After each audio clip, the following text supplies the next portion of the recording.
Et c'est avec vous, Grégory Canallet. Bonsoir. Bonsoir Mathilde. Hier, Gérald Darmanin, le ministre de l'Intérieur, a annoncé qu'il y avait eu 1040 actes antisémites commis en France depuis le début de la guerre entre Israël et le Hamas.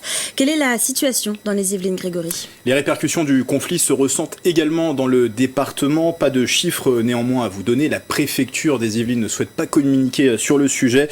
De son côté, l'association juive de Morpa et ses environs que nous avons contactée continue de recenser des actes antisémites, mais ne constate aucune hausse particulière dans les Yvelines. En revanche, l'association confie une inquiétude et un sentiment d'insécurité de plus en plus important. Et parmi les victimes de ces actes antisémites, l'Yvelinoise Yael Braun-Pivet, la présidente de l'Assemblée nationale, a porté plainte après la réception d'un nouveau courrier antisémite adressé à sa permanence de la 5e circonscription. Interrogée par nos confrères du Parisien, son entourage indique qu'elle aurait déjà déposé une vingtaine de plaintes à ce sujet cette année.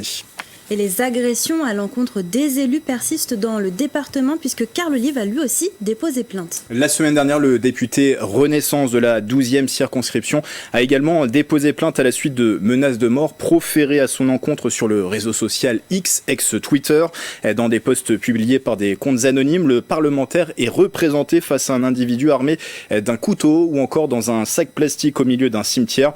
Après une interpellation jeudi, l'affaire a été classée sans suite vendredi.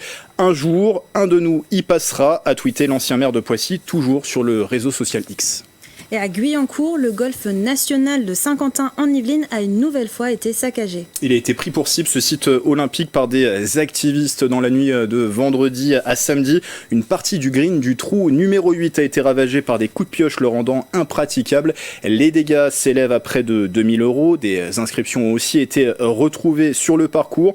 Parmi elles, je cite, 220 km² pour les golfs et 0 km² pour la biodiversité, ou encore, ils construisent des golfs, nous voulons des forêts. Fin de citation. En 2022, le golfe national avait déjà été visé par une action du groupe Extinction Rebellion, et contacté par notre rédaction, le directeur du site, Philippe Pilato, n'a pas souhaité commenter ces actes.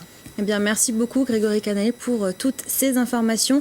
Et comme d'habitude, si vous aussi vous voyez une information ou une image près de chez vous qui vous a marqué, n'hésitez pas à nous la communiquer sur les réseaux sociaux en utilisant le hashtag 78news.